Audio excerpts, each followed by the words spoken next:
Hello, everybody, and thank you for tuning in to the Liberty Report. With me today is Daniel McAdams, our co-conspirator for liberty. Daniel, good to have you here. That's a nice title, Dr. Paul. Thank you. How are you this morning? I'm doing fine, and I'm trying to improve things. And it annoys me because I don't think it's complicated. From our viewpoint, it's not complicated. What we have is complicated, and there's all sorts of things going on. I want to mention a couple things before we get into the big issue today of it looks like a planned attack in Venezuela. At least the Navy's looking like they're prepared for it. Yeah. But I want to mention first, one statistic that came out today was the 6.6 million people applying for unemployment benefits, but in the last 2 weeks there were 10 million. And this is hardly a natural consequence from free market economics. This is a consequence of us, self-destructing. Anyway, it's related to the virus and all, but it's a serious thing. They don't give us reports like this and blame the virus. They don't blame the Fed like they blame the virus. But anyway, it's significant. It plays havoc with the market. The market went sharply down. Now it's up significantly, and there's just chaos in the markets trying to figure this all out. But there was another item in the news that I wanted to mention because we've talked about this in the past, and it was something that over the years I've spent a lot of time on, and that is the draft, the military draft, registration for the draft. And unfortunately, since the early 70s, we haven't had a draft, but we also always have a registration for the draft. But we've also all predicted that, when the time comes when they need us, the draft will involve the women because they want an equal opportunity to self-destruct, go out and get shot at. But no, the system is, yes, we want to be the equal, so we want to be drafted as well. And so there is a proposal by the commission that studies this, and they're moving it along to suggesting that women have to be registered because it's not equal. And they may have a technical point there, but the real civil libertarian point is, why do we ever have a draft, or why do we plan for it? And why do we still have registration if they don't think they want the ability to use us? But I think if we went to the House floor and they were going to vote on this, they'd say, we can't get rid of the registration, and they'd sign. I think the majority would sign up and say, yeah, we have to register the women too, because that's the only way to be fair. So, Daniel, good to have you getting started here today. And in a minute, we'll get into the program. I think you have a point to make. Yeah, I had one thing that I'd noticed that may not have been across everyone's radar, and a friend of mine posted this on Facebook. But this is a disturbing trend where so-called private companies are getting all on board with this crackdown on our liberties. Here's something to have a look at. This next clip here.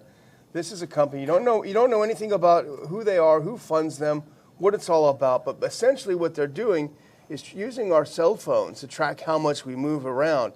Remember, Judge Napolitano warned about this years ago. They're basically using this to figure out how much we move around, and they'll give us a scorecard by county in the U.S. to show if you're social distancing enough, or if you get a bad grade, if you're a bad guy. Wyoming got an F. They're moving around too much. It's a big state with nobody in it, Right. But it's really frightening because they're tracking every one of our phones. All the things are coming online like this because of the coronavirus. They're not going to go away. It's getting a lot worse. Right. Now, today, the big news occurring yesterday, a major press conference from our military leaders, which included our president, and it was a rather strong announcement, and nobody would ever accuse them of doing it on purpose to distract from coronavirus or take advantage of the coronavirus, and they're going to go over. But they're talking about, and they're in the midst of having the biggest naval buildup since 1989, and that's when Bush went in and with a large naval force and got rid of Noriega. And they said this is some reported as the largest. That's hard to believe with all our vessels around the world in the Middle East. Maybe they're talking about Central America. Anyway, it's big, and there's a lot of vessels going in, and the excuse is, we're protecting the American people from the drug dealers. Yeah. I wonder if that'll include the CIA as well. Do you think? I mean, I think there was evidence that the CIA's been involved in drug dealing, but we know the CIA is much above that. They will handle it in a different manner.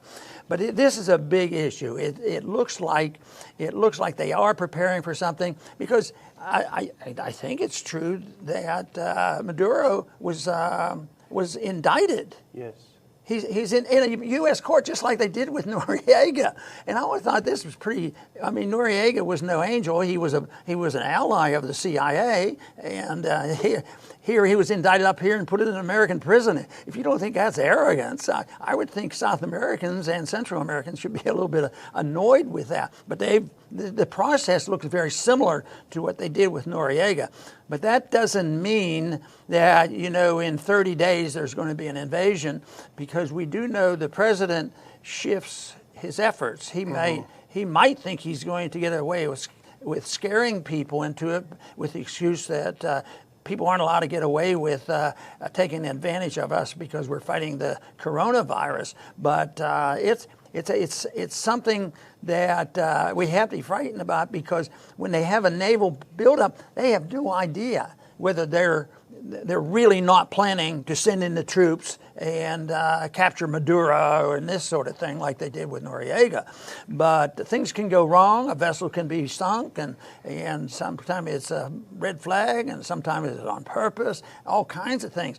But for us to think that we have to spend billions of dollars to have this huge naval buildup to plan an attack against Venezuela's leaders, it really doesn't make much sense how that is going to help the American people. Yes, we have a drug problem, but I think the drug problem, people who use too much drugs. Yeah. And of course, there's been, and I've been on the side of this argument, that you don't have to worry about drug cartels if you had a lot less laws that protected their monopoly. Yeah. You develop monopoly because they are contained by force and they control things. And so this has nothing to do with the drug problem that we face, because this will only make it worse. Because if it worked to a slight degree, you diminish the flow of drugs, the price goes up.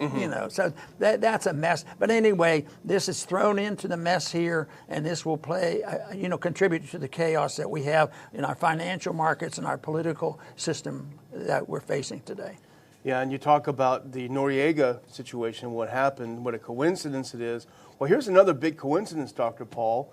You see that guy standing next to the president yesterday, our old friend William Barr? Well, a younger William Barr wrote the legal justification for the U.S. invasion of Panama way back in 1989. The same guy. They never go away. The idea that you can arrest a foreign leader, let alone citizen, for violating American laws at the time was untested. The Carter administration had determined that you can't do that. And this was one of the big achievements of Herbert Walker Bush, to say, oh, yes, we can. We can do whatever we want. But not only that, last week, Barr indicted Maduro, the president of Venezuela, as a drug trafficker. But not only that, they put a $15 million bounty on his head, a bounty on the head of a foreign leader. That's something that a gangster does. It's not something that a country does. It's absolutely insane. But here we had the chairman of the Joint Chiefs yesterday. Here's what he said. They are trying to tie it in with the coronavirus. Here's what Milley said, General Milley. We came upon some intel, of course they'll never tell us, that the drug cartels, as a result of COVID-19, are going to try to take advantage of this situation and try to infiltrate additional drugs into our country. We're at war with COVID-19. We're at war with terrorists. And we're at war with the drug cartels as well. At war with everyone, including the American people. But that's their justification. They're tying the two together to start waving the war flags toward Venezuela. Right. One thing I noticed at the press conference, our military leaders, those who are pushing for war, didn't follow the social distancing. They were huddled together. So they must know something that the rest of the country doesn't know. They must not be fearful of closeness with their buddies, up there. But Milley, the Joint Chiefs of Staff general, he made a statement because he expressed an answer to what my concern was. This costs money, don't you know? Yeah. He says, it's unlimited. You cannot limit the defense of this country because of money. So in other words, open up the door, spend whatever you need. This is expensive. And of course, that's what they're doing with the war on terrorism, which was a war against the American people, and the war against the American people when it comes to the virus, a war against the virus. It's really a war against liberty of the people here at home. And the president's national security advisor, O'Brien, remember, he's the guy, along with Pompeo, was telling the president, hey, Iran's on his back heels. Let's hit him now. It's a good time. This was his big thing. Well, we have a clip. Here's him. We have a JPEG of him at the press conference. It's a little small, but I'm putting it up here because he is the one who explicitly is tying it to Venezuela. He's talking about, using this military operation. He said it will reduce illicit financial support for drug trafficking that provides the corrupt regime in Venezuela, the Maduro regime, and other bad actors with the funds necessary to conduct their malign activities. Under President Trump's leadership, we'll continue to exercise our maximum pressure policy to counter the Maduro regime. Then he goes on to say, Maduro, narco-terrorists and criminals should make no mistake, et cetera, puffing up what he's doing. But what's interesting about this whole tying Maduro in with it? This is something that we republished from Dave DeCamp, who had it on antiwar.com. Using the government's own statistics, Venezuela, of course, is only a transit country. It's not a producer of drugs. It's extremely minor. And actually, if we can put up that next clip, it's interesting to show. And this is from Dave DeCamp's piece. And I won't read it all. But basically, a closer look at where the cocaine into the U.S. comes from shows that using the government's own statistics, only 7% of the cocaine that came to the U.S. moved through Venezuela's eastern Caribbean waters. The vast majority moved through the eastern Pacific.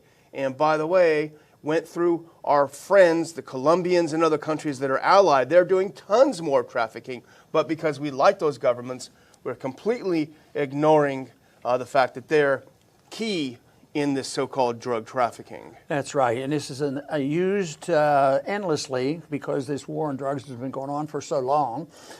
They learn nothing about the foolishness of prohibition of alcohol, how things were made much worse during Prohibition. As bad as alcohol is, it was still not the answer to it. But there is this effort to deal with problems that has come from the financial bubble, which is created by spending in the Federal Reserve, which we all know about. It's something that we have done to ourselves. It's not the enemy. The enemy is within. The enemy is not foreign. It's domestic. And then we do deal with the bubble in the wrong way. We deal with the drug trafficking the wrong way. And I think that more and more people are now beginning to believe that maybe this overkill on regulating people's habits and rather than letting people make their own decisions with whom they should associate. Yeah. Sure, there could be some risk, but why can't they decide which group they're going to go to? And this closing down of all the jobs, and they think they can just print money for all the harm that they do, because I imagine that there are millions and millions of people now that are controlled by these rules that we put on ourselves. So productivity has to go down. People are going to suffer, and they believe very sincerely that if you just print a lot of money, it's going to solve this problem. And it might for a week. They're going to get a check, and what if they give $10,000 to a family for a couple of months even? It's not going to work, but it's going to end, and that's the only thing that we do. But we do to ourselves. It's sort of weird. We put all the sanctions on the countries we can't stand. Just look at the punishment that we put on the Iranian people. And even now we're pretending to say, hey, maybe it's overboard and we should help them out because they're doing so badly. But I'll believe that when I see it. So the sanctions we do to our enemies, but there's nothing as inclusive as the sanctions that we're putting on ourselves. And even you could throw into this the damage done by having somebody that believes and teaches everybody, and it's in our whole system, that deficits don't matter. Printing money doesn't matter. Regulations are always good because they're, well-intended politicians, and that's how you create a free and prosperous, happy society. I think we're on the wrong track. to sort of summarize that, we're on the wrong track, but I'm also convinced the right track is available to us, and it's not that difficult to explain and understand. It's much more difficult to overcome the political power that the politicians have in selling out these goods and services. What do you have free goods? I mean, the epitome of this is people running for the presidency thinking, what kind of free stuff do you want? Yeah. And it's corporations and individuals. Everybody wants the free stuff. So when we get into the mess that was predictable, all we say is, we'll give you more free stuff. Well, we better buckle down because that's coming to an end, and they ought to look eventually, we will have to if we want to survive, that the answers can be found in a free society, not in a totally authoritarian society and more socialism. Yeah, that's for sure. But, in the meantime, there are a lot of distractions out there, and I think, what we're talking about here is one of them. The neocons led by Pence idiotically last year declared Juan Guaido the president, the guy who never ran for office. Oh, here's your president. But their coup, which they promised Trump, this is going to be a cakewalk, don't worry, we'll overthrow this guy within a week, it's no big deal. Totally flopped, utterly flopped.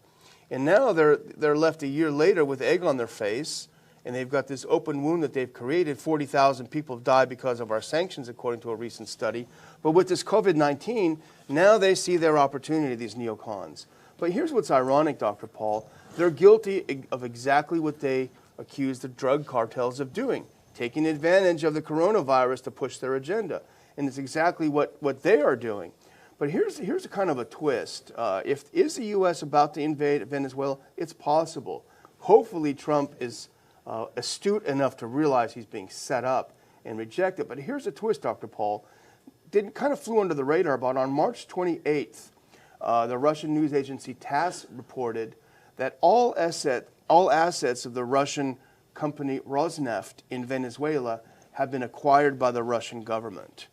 So the Russian government directly now controls and owns all of the assets previously owned by this semi-private company Rosneft in Venezuela. So is the U.S. going to invade Venezuela and start blowing up a bunch of Russian oil assets? That's a big question. A little more complicated than they had hoped for, but they unfortunately learned too late when the problems accelerate.